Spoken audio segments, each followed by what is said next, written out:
Welcome to the Sage Family Podcast, where we explore natural, homeschooling, gentle parenting, simple living, and family adventure.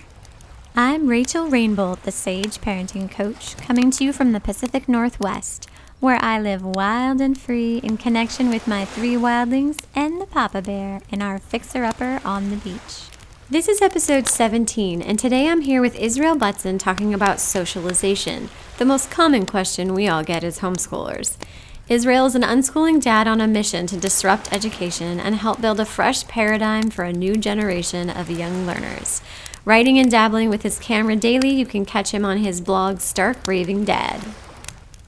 So join us around the campfire and let's get living the family life of our dreams.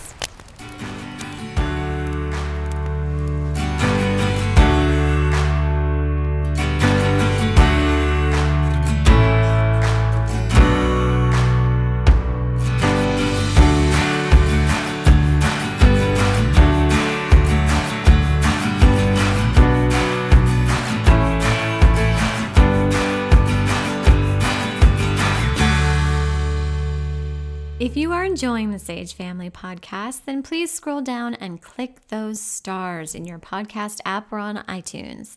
This is a quick and easy way to support the show using the currency of feedback. If you are loving the Sage Family Podcast, then become a part of it through Patreon, where you can support these important conversations, help make this show great, and get rewards doing it. And now, on to the adventure of the week, Denny Creek. We drove about an hour and a half and met up with our friends in the mountains. We enjoyed about a mile hike uphill through the forest to land in a special oasis of naturally formed slide rocks and swimming pools. Surely there's some life lesson in there about working hard and enjoying the journey to make it to the best spots. It was beautiful and it was so fun. The water was pretty cold, even on this warm day in August, but that didn't stop our kids from sliding, splashing, jumping, and swimming to their heart's content. We took a more adventurous shortcut for the hike back down and ended our day with a shared meal at a yummy local restaurant in the nearby town. Today, my friend Israel is joining me to answer the question we hear on the regular from people who don't really know us, which is, what about socialization? I first found Israel on Facebook with his beautiful and poignant photos and captions as Stark Raving Dad, and from there tumbled into his blog and YouTube and Instagram, and now his family is one of my favorites to follow. So tell us your story, Israel. Who are you? What are you passionate about? What about your relationships and life fulfill you? And what is your relationship with this topic of socialization? Thank you, Rachel. That's a pretty cool intro. Fine words. Cool. So I'm a father to 3 children. I live in Melbourne, Australia, or just outside Melbourne. And I'm originally from New Zealand. So I've been here for about a year and a half. I have 2 sons, aged 11 and 8, and an almost 4-year-old daughter. I am married to the woman of my dreams, honestly. She's amazing. And interestingly, I met her in an education lecture back in our university days. So it kind of come full circle, which is pretty cool. That's hilarious and awesome, and I love it. Yeah. So outside of family stuff, professionally, I run a sales team for a software startup that I've been part of for the last 5 or 6 years. And that's partly why I'm over here in Australia. So we've moved across to run the Australian side of that. But outside of the professional stuff, I'm actually just driven by anything creative. I love to write. I love playing with my camera. I've always enjoyed photography. I've started to dabble in a bit of videography. And really my happy place is sitting down with a lamp, cup of tea, blank page of paper, and writing. Oh, I love that. A fellow creative. And all of your creative adventures are just amazing for the rest of us to get to sit back and take in and digest. So please, selfishly, I'm going to encourage you to keep nourishing that creative side of yourself. Thank you. It'll be hard to stop. No problem there. Okay, so let's talk about the school side of socialization, because the socialization question is the number one thing homeschoolers get asked. And that question assumes that school is the only and ideal place for children to socialize. So I think we should start this conversation by poking at that assumption with a stick. What is your understanding of socialization in school? Yeah, and you're 100% right. It's the number one question that we get asked as what we're kind of now an unschooling family, but everyone we talk to, all of our family, all of our friends, we're really the only unschooling, homeschooling family in our circle, and it's the thing they all ask. What about socialization? And to me, socialization in school is completely artificial. It's this structured, kind of defined group of and it's a small group of children that are your own age and only your own age, really, while a person who is much older than you tells you what to do, and then you do it, and that's whether you like it or not, because if you don't, then you kind of go and answer to an even bigger boss. And it's a really artificial place for social skills to develop. And then on top of that, when you're finally told you can stop kind of doing what you're being told and go out and release some energy in a playground, you do it in a space where hundreds of other kids are trying to do the same. Yeah. And you just have a huge group of kids hitting a playground in a hyper state, and my 8-year-old was certainly one of those.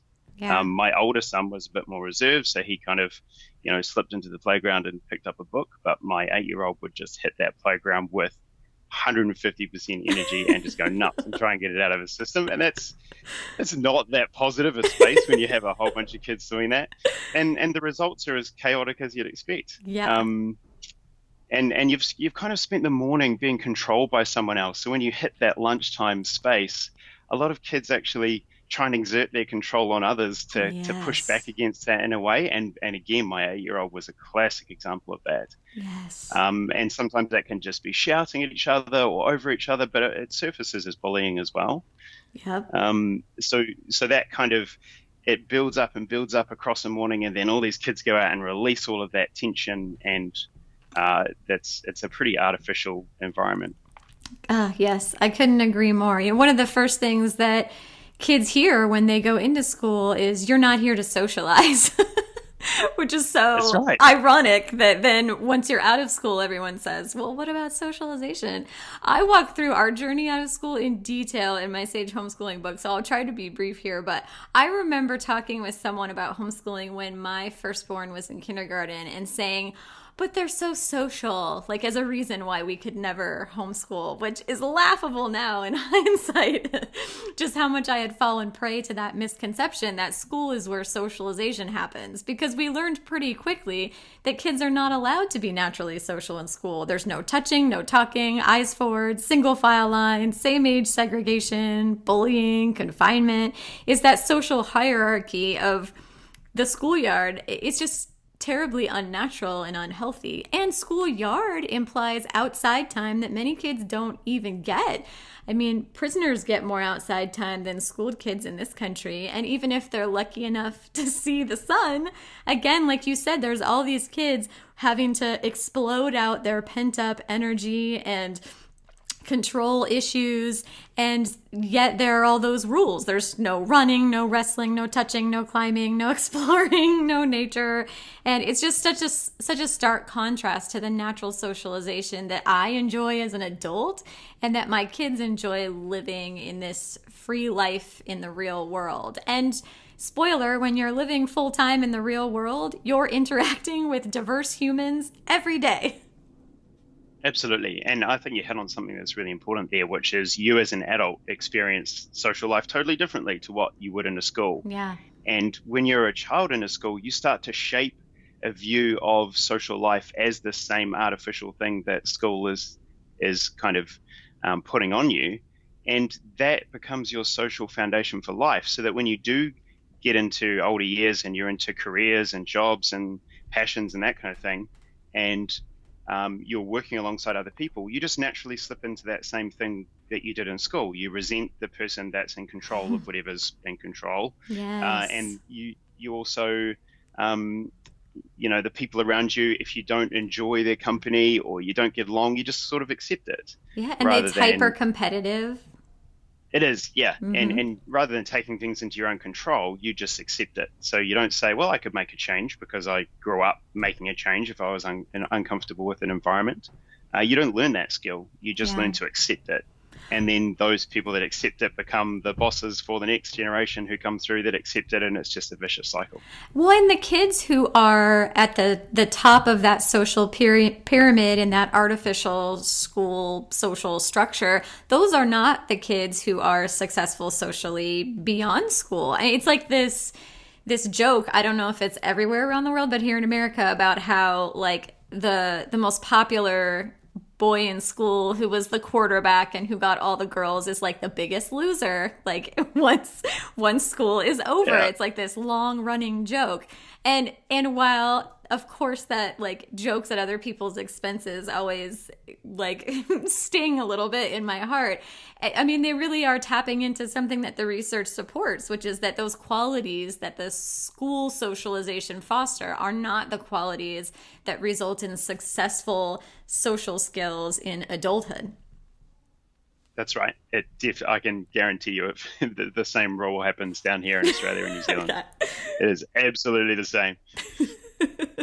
Well, let's talk about, like, we know what we're stepping away from, and so let's give listeners a picture of what we're stepping into. So what does socialization look like for your family? Yeah, so it's very different, and it's very considered, and I would just say that if I was to give it a definition, I would say that socialization to my family is simply interacting with other people on our life's path.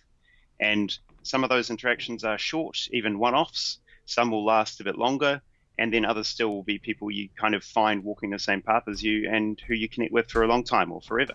Yeah. Some of those interactions are around a purpose, like talking to a librarian about the books you had on hold. Or they'll be around a passion, like chatting with the other kids in your karate grading. And, all of the different social interactions kind of have a meaning to your life and to the people's lives who you're interacting with them about. Yes. And so all those social interactions are just kind of part of life, and they're natural. So they're not defined by age. They're not defined by hierarchy. They're just defined by who you would talk to along the way and who you would kind of keep talking to along the way when it makes sense to, and when it works for you and when it works for them, instead of just being told, this is who you're going to speak to, this is when, and this is why. It's just very, very natural.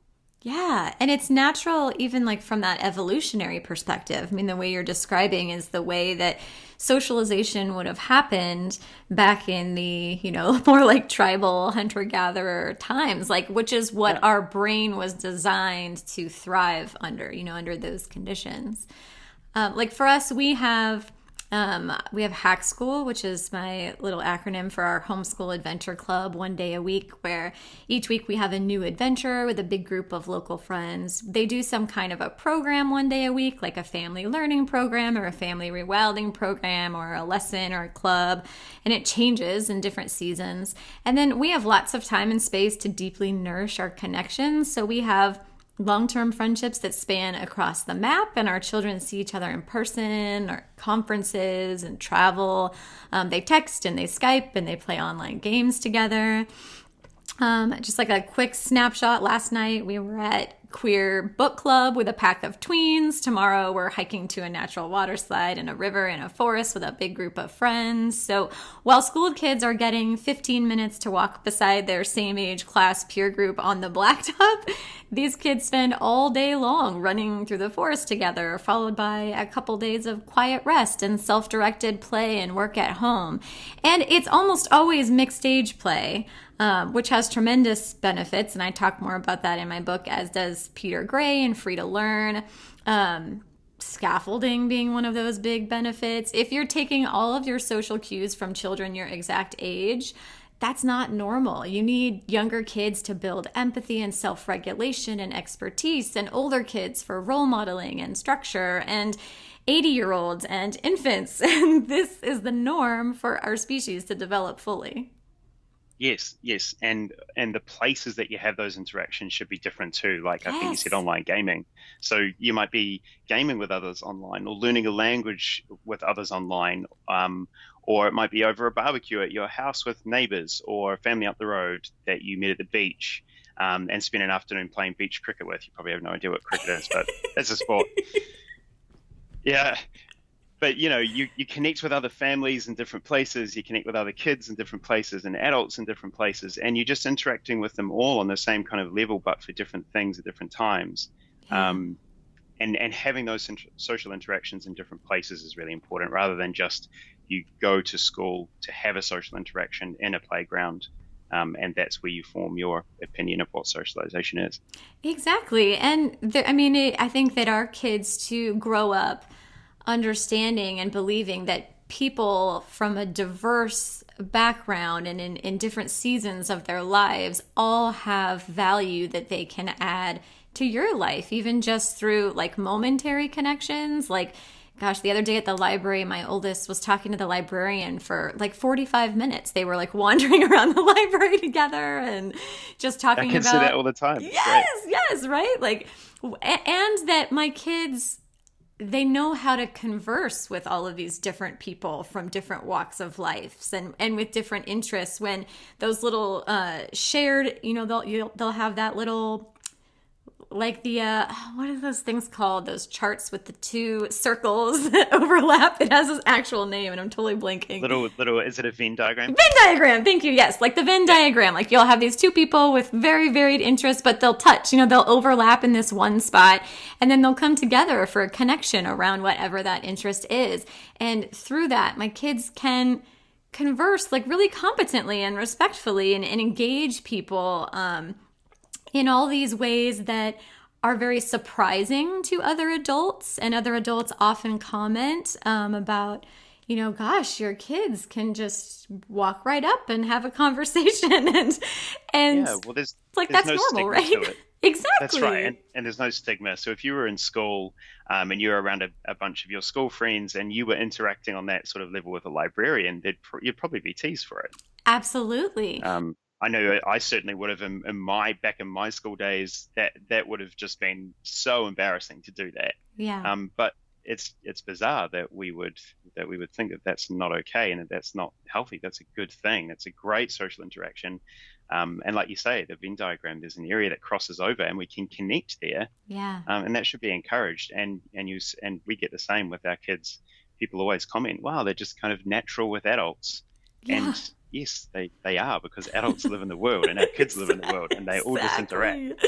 Exactly. There's not this rule that you can only speak to people that are the exact same age as you and the same demographics, because really schools do segregate people across different demographics. So even if you do come across someone who's your age, but they're from a different part of town, there's like this unspoken rule that you're not supposed to cross that boundary and connect. And Yes, our kids just don't have that. absolutely.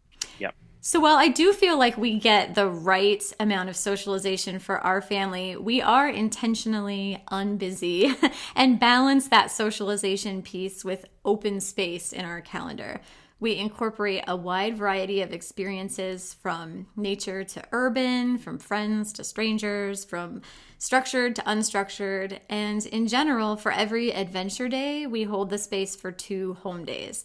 That balance feels good for us. So we'll spend all day at Seattle Center exploring museums with friends, and then we'll spend a couple days quietly integrating all that experience and knowledge.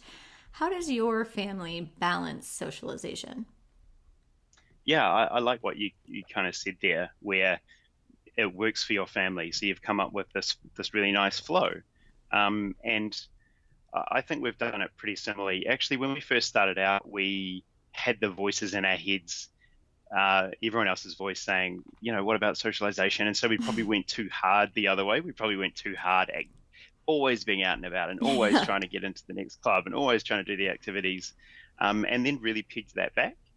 And our kids really like the downtime. They really like the days where they just get up and they stay in their pajamas longer than they normally would, and they read, and, play on the iPad, or just sit in the sun and just kind of there's just no pressure around it. So we've really started to pull a lot of that in.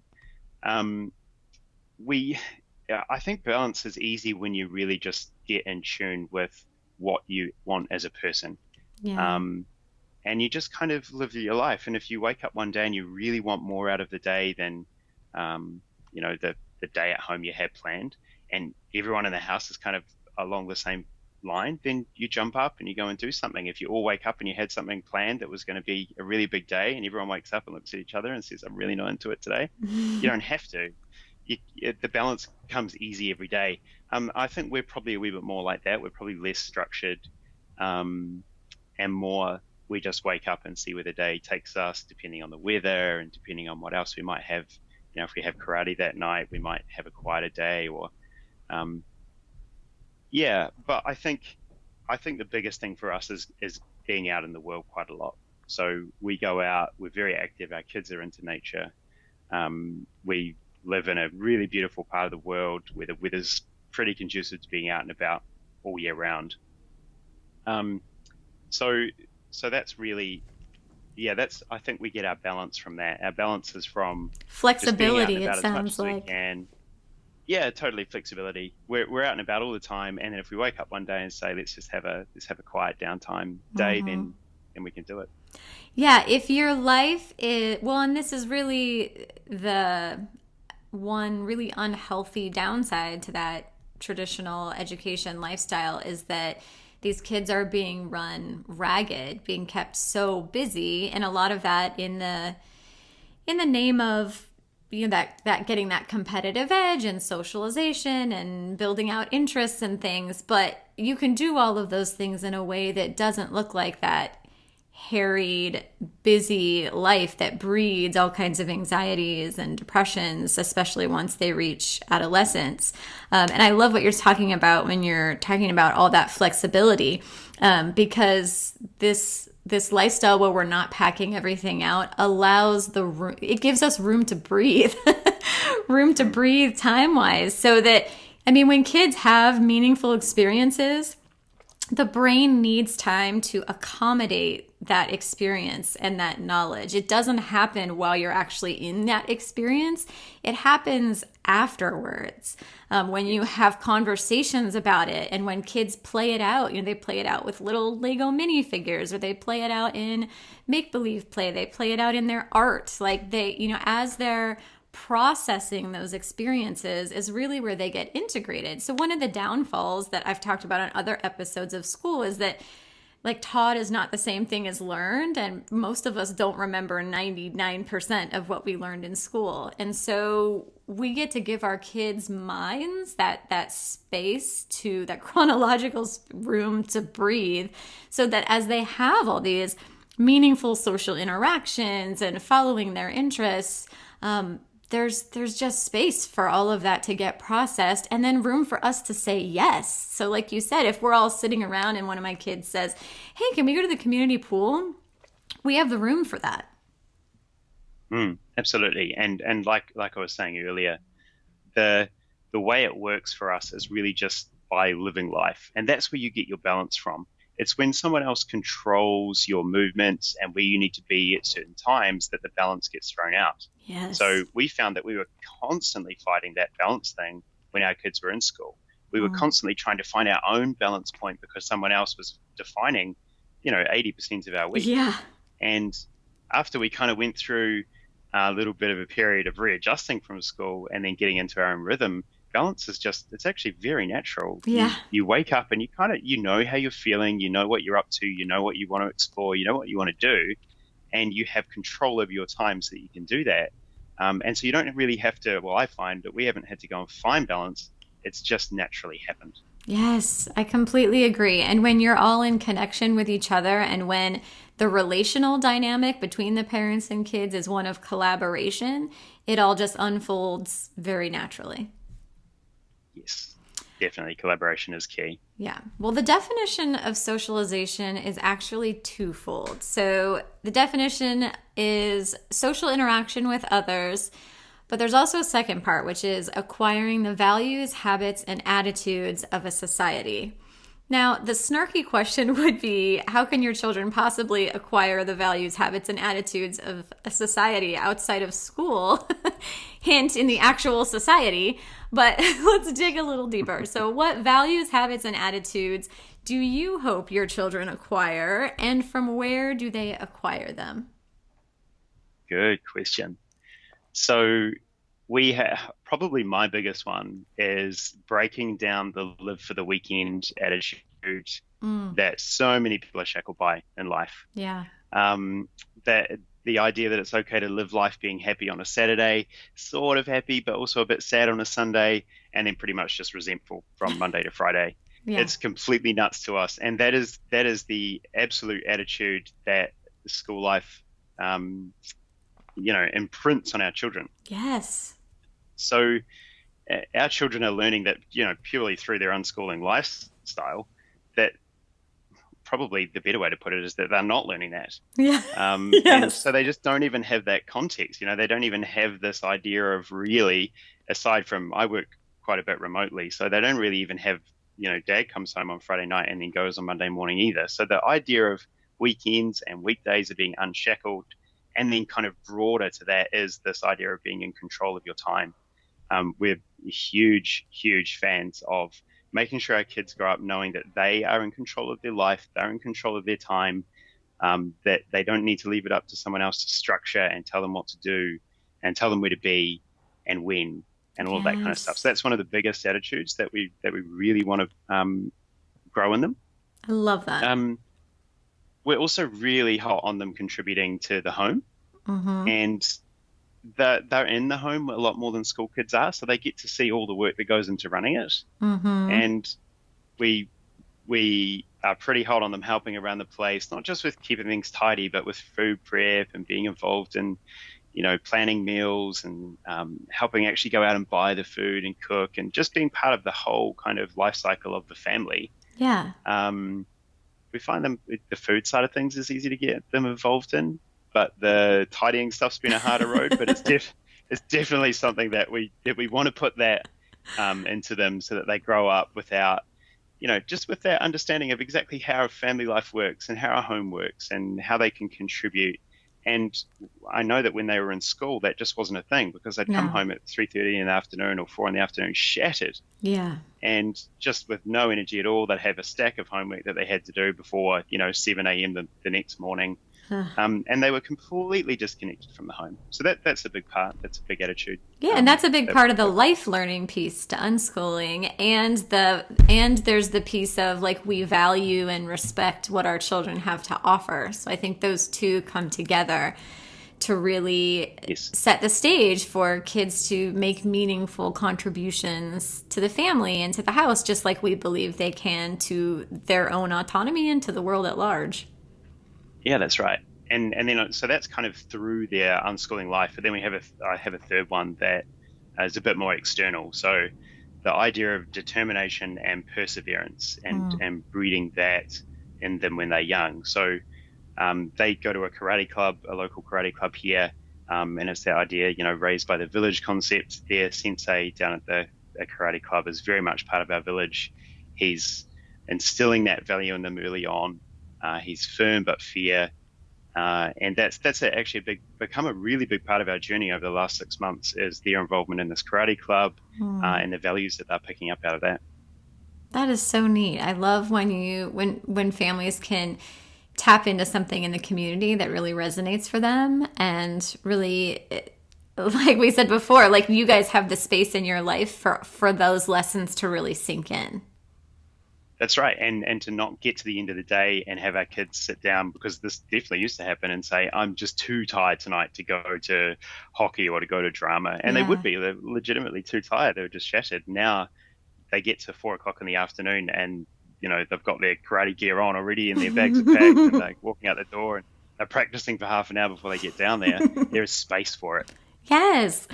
Well, if I'm being completely honest, part of why we stepped off the mainstream path is because we have consciously chosen values, habits, and attitudes that are not in line with mainstream society.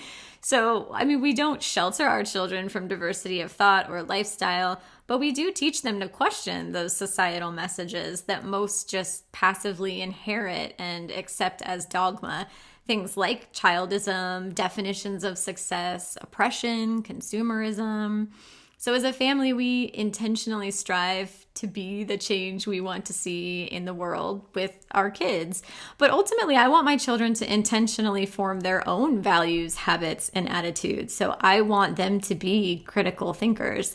I talked with Becca Shern all about values in episode 13 of this podcast. So if this piques your interest, you will definitely want to give that a listen next. All right, now let's talk about building connection. I will say that building those connections does take more effort when you don't have the forced association of school, in the same way that it takes more work reaching out and maintaining friendships as an adult. When we moved up to a new part of the country, I intentionally invested some time and energy in building a network of connection around some shared values like unschooling.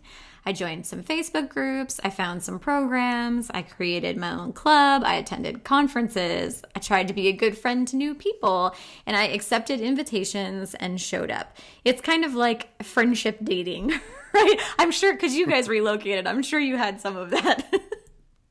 Totally. Yeah, absolutely. And it's okay if everyone and everything isn't the perfect fit. There is learning value in the experiences of showing up. So my best friends here were all essentially friendship blind dates that started online, where someone I had a loose connection with said, "Hey, I know this other person and you guys simply must connect." And they were right. So what are your best tips for building friendships in this lifestyle? Yeah, it was very much the same for us. So we landed here in Australia. We'd never even visited the country before, actually. We landed with 3 suitcases and found a home and moved in. And I'm definitely an introvert. I'm quite comfortable standing on a stage and talking to a large group of people. But if you put me in a small group and I have to kind of break the ice and meet someone for the first time, I'm terrible at that. I'm awful at small talk. And that's actually one of the biggest things I've had to work on and shake off through this journey, because kids connect with other kids so naturally. They're so good at it. Yeah. I'm inspired by the way my kids connect with others, but for them to do that, I've had to really shake off some of that kind of innate shyness. And, when you're at the library or the beach or the swimming pool, anywhere you start seeing familiar faces in your local area, just connect with them. Mm-hmm. They're probably living locally. They're probably a family doing similar things. They enjoy the beach or they enjoy the library, and their kids are the same. And there's a good chance that you'll get along and make some connections. Depending on your personality, it's easier said than done. I'm just very lucky that my wife's amazing and outgoing and does this super effortlessly. So I could kind of sit in the background and, peer over the book and say, yes, awesome, it's happening. But yeah, that's definitely the way to do it. And we've made loads of connections that way.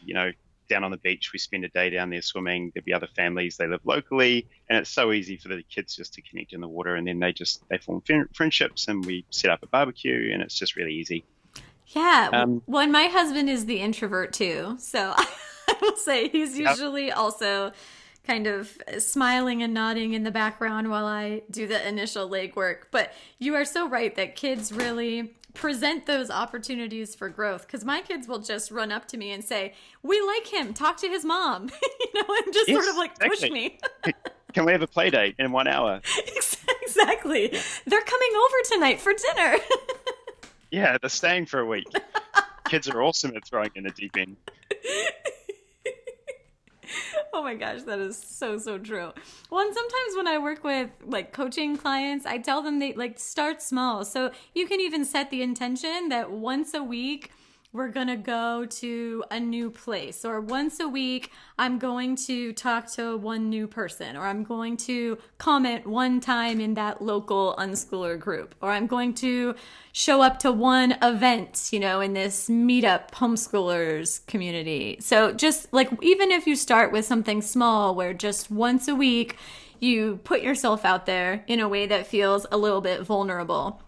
And to release that pressure that every time you show up somewhere or talk to someone, they're like your true friendship soulmate, because it's not going to be that way. And it totally doesn't have to be. Exactly. And for us, and for a lot of people, it will be the same. There isn't a big homeschooling, unschooling community where we are. So there is kind of in the broader region, there's a lot of families out there, but it means a bit of driving to get to them. They're not literally in our block. So probably the most important thing for us has been joining a bunch of local clubs. So music and dance, sports, drama, karate, chess, anything that your child might be interested in. Yeah. And you get them into those clubs, and it's a group of kids, usually of varying ages and backgrounds. So you've already broken down the general school social paradigm, and they're all brought together by this one central thing they're interested in. And I challenge you to stop them making friends in those environments. They just connect with other kids, and like I say, there's a play date being organised for the weekend, and you're just connecting with the parents, and you're away. Totally. There's that homeschooling joke of I challenge you to not learn anything today and not make a friend today. Like if you're going out somewhere and doing something. Exactly. They will fail. They will fail that challenge every time. 100%.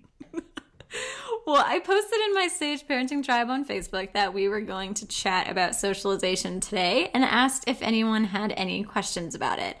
Megan says, I need coaching in finding a balance. My reserved extrovert always wants a friend around, to be in a class or activity, to be around people, and my introverted kid needs more downtime. But part of the point of homeschooling for me is fostering that downtime, and it's hard to foster it when one kid wants more stuff going on. I also think the what about socialization question gets me second guessing myself when I have one kid who always says, I want a friend to play with all day long. So how can I achieve both without kiddo one feeling snubbed? It's a really good question. Yeah. And I've got a little bit of experience in that because my two oldest boys are quite different. One is definitely more of a homebody. The other is definitely more keen to get out and about. And for us, the balance has come through making those connections in the clubs and particularly karate. So karate's been great for us because it's pretty much every day. It's almost 7 days a week. And it means that our more extroverted child always knows that there's this thing coming up. So instead of sitting down saying, I'm not going to get to connect with other kids today, please get me a friend, Mum, or please get me a friend, Dad, it's, oh, cool, I've got karate in a few hours. I'm so excited. I'm going to go and do this thing now. Yeah. And they kind of know that it's coming. So I think getting as many activities and clubs stacked up as you can, or groups that you're part of stacked up, so that the extroverted child always knows that there's something coming up. And then I'm not sure if they have homeschooling or unschooling kind of network around them, but if they do, the beauty of the homeschooling lifestyle is that you can connect during the day with other kids. And I would kind of get into a rhythm on some kind of really heavy play date kind of cycle where every second day you've got someone over at your house for half the day, or your extroverted child goes to someone else's house for half the day, and do that 2 or 3 days a week, and kind of lean on each other as families in the homeschooling community, if that is actually available to them. It might not be, but yeah, those are all really great suggestions. I think like having the calendar accessible for kids is something that I often recommend in the homeschool coaching for that reason that you described, because you can sit down and collaborate with your kids over their needs and their preferences and their wants. And if they can see them in that calendar and know exactly when those things are coming up and how far away it is, I think that can really be helpful. Compromise. If one kid wants to be with others 5 days a week and the other wants to be with others 1 day a week, maybe something 3 days a week is the right balance for your family. So of course it doesn't work out perfectly like that all the time, but we all compromise in relationships, and that's okay. I mean, even in like my marriage, like I said, my husband's pretty introverted, and those small social groups are the hardest for him, whereas a big crowd is fine, or like one really good friend is fine. And I'm pretty extroverted. So we compromise, on the types of things that we do and the frequency with which we do them. And then flexibility. There are also ways of having one child being fully engaged socially while the other doesn't have to be. For example, one kid can sit under a tree and read while the other is in a sports practice or at a homeschool park day. So there's a lot of flexibility even in different settings where one kid could get that extroverted need met, and the other kid can get some like calm, quiet nature time, reading time met, where maybe it's great for them because they don't have that younger sibling bugging them to play with them. Like they can. Yeah, that's a great example. So we do that quite regularly. Like I said, we don't have a big homeschooling community down here, but there are a bunch of kids locally. There's some really cool little skate parks, and our extroverted son likes to go and hang out at the skate park and scooter and stuff. And so we go down there after school, and there's a bunch of kids there after they've wrapped up their day at school, and he jumps in there and hangs out and chats away, and our less extroverted son can sit under a tree with a book, or put the car seat back in the car and put some headphones on with a podcast or something, and just have some downtime. So they're both getting what they need. Exactly. So being like creative with those settings so that the needs are being met in sort of a compromised way. And then lastly, I think there's some growth opportunity to touch on, where sometimes the cry for more stimulation is actually communicating a child's discomfort or lack of skills in that understimulated or calm, quiet space. Just like if they were always saying they were bored. So even like if a kid was always saying they were bored, the solution wouldn't be to be dancing in front of them and shoving new objects in front of their face every minute. You would, factor that in and try and build out a lifestyle with some compromise and flexibility, but you'd also help them work on that. So her anxiety may spike when she's not intensely distracted. But of course, being able to sit with yourself is a hugely important lesson. So I would do some collaborating around what she needs to grow in that area. A good starting point might be reflecting on the last time she was content at home. What was she doing? What was she working on? What was she focusing on? And then build up from there. So just find those like small moments of success where she was feeling content at home, and build on them. Yeah, and you can probably flip that on its head as well and talk about the introverted child that really, really likes that downtime. Perhaps really there's, they could be having downtime with one-on-one time with another child in a kind of a play setting where they just quietly go and get some really nice interaction with someone else. And it's not in a big, boisterous, crazy activity, but it might just be connecting with another child who's also kind of introverted. And they sit alongside while the extroverted child's out in the middle doing, some kind of more crazy activity. But maybe the introverted child definitely is fully just wanting downtime lots, but maybe also they'd be kind of open to that compromise of going out to doing more things, but on their kind of level. Exactly. I think there's room for growth on both ends in a way that respects and honors their natural way of being, but also, holds that space for them to grow in these other ways and stay competent in these other areas as well. And we're looking at all of these things through like a strength-based neurodiversity lens. So we're not ever saying, one kid is, oh God, really deficient and really needs a lot of help with this, or has such a crazy high level of need, and the other one's so easy. I mean, we're totally not viewing it through that lens. So just being mindful of the lens through which you're experiencing both the kids and talking about their different needs is really important too, because of course all the different ways of being have strengths. So to look at them through that strength-based lens.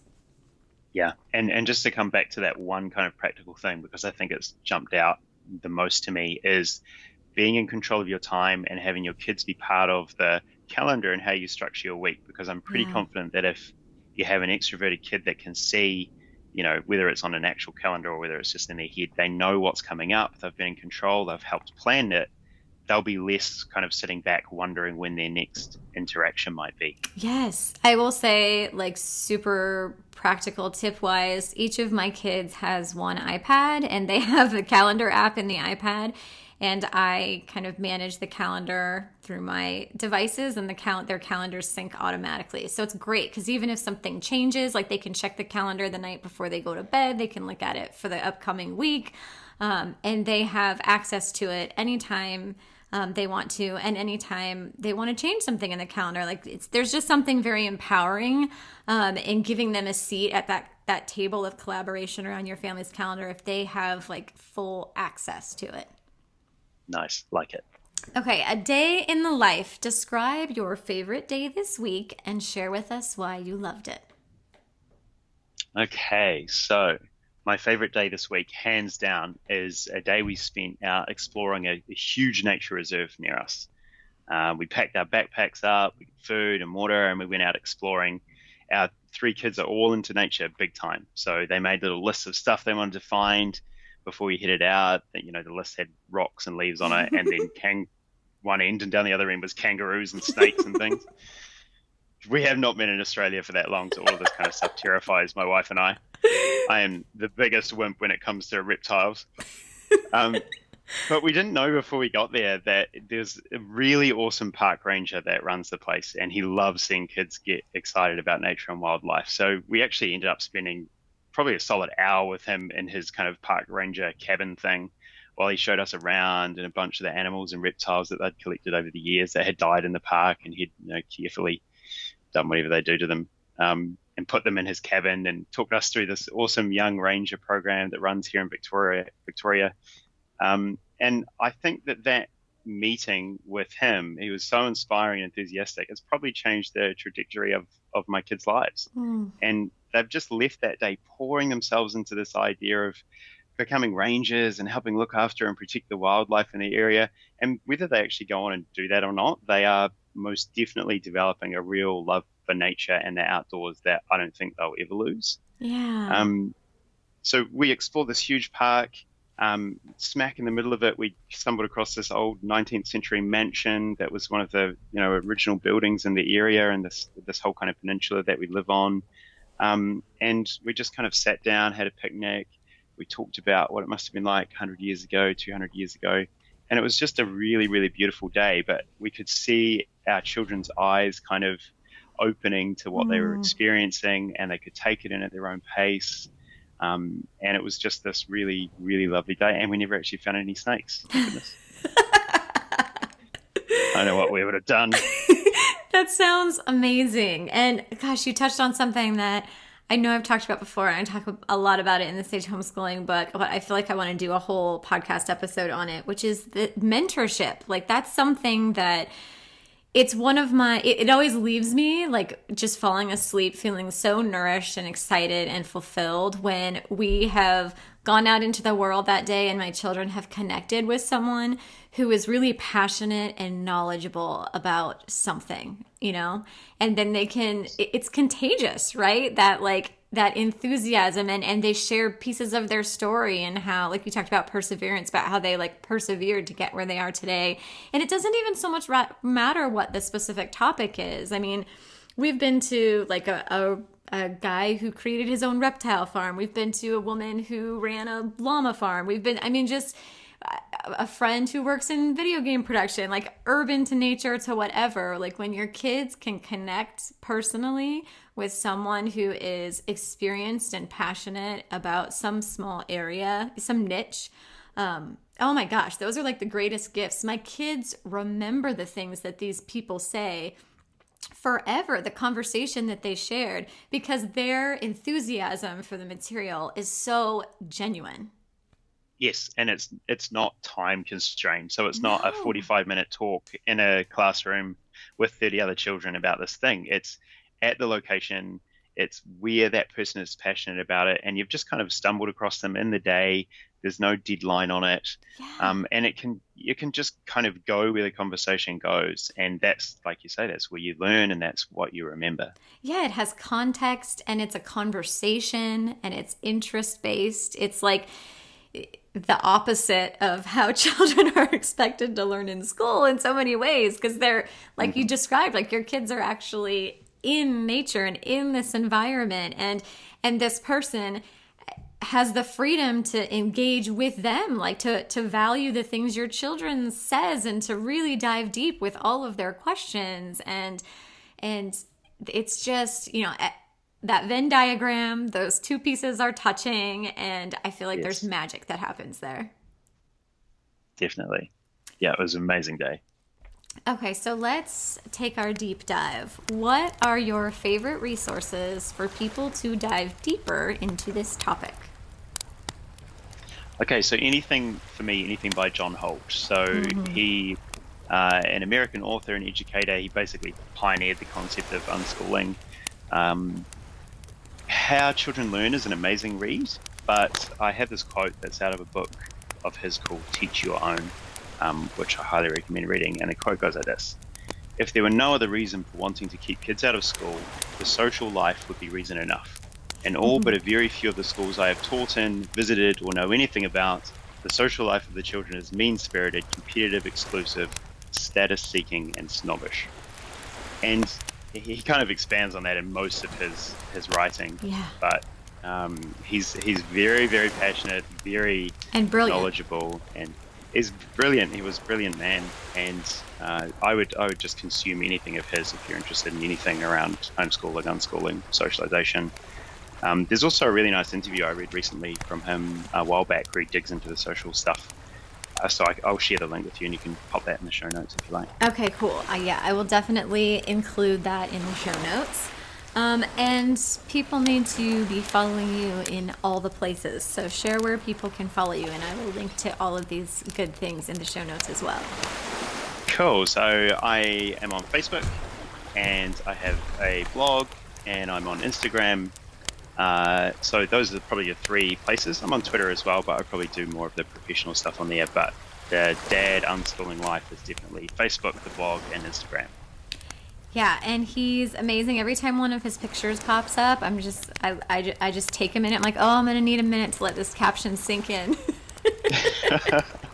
Oh, that's awesome. So everybody be prepared. You're going to love following him. So thank you so much for joining me, Israel. I really appreciate you taking the time to talk to me about this, because it's something that as homeschoolers we get asked all the time. And now maybe people can just send their extended family members a link to this podcast episode. Do it. Thank you so much for having me. It's awesome to